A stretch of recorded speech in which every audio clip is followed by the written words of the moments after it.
Hello everyone! Welcome back sa aking munting channel. For today's video ay papanoorin po natin ang bagong luto or ginawang pagluluto ng ating dalaga.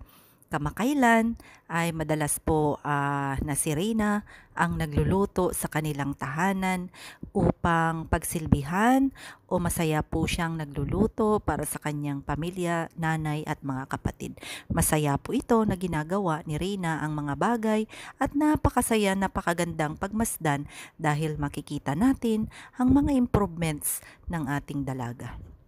Bago natin i-play ang video, gusto ko lamang magpasalamat sa lahat ng ating bagong subscribers, bagong supporters, senior citizens at higit sa lahat ang walasawang mga sponsors ng ating dalaga. Maraming salamat at sana patuloy lang po tayong mag-support or suportahan ang kwento ng buhay ni Reyna.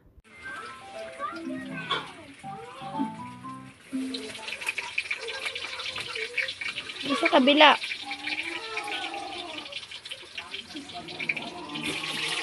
Yung mo di kanya puputukan.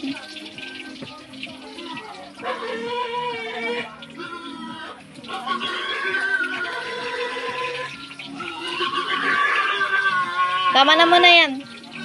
Hintayin mo naman.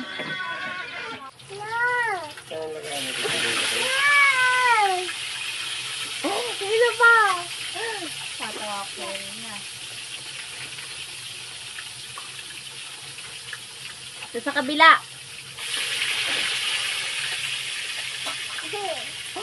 Wait ka lang. Yan na. Yan na, yung isa. Yan, oh. Hindi yan.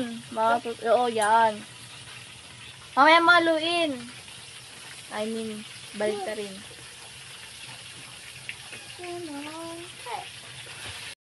Nakakatuwa lang pong pagmasdan na si Reyna ay unti-unti na po niyang napagtatagumpayan ang mga fear sa kanyang buhay.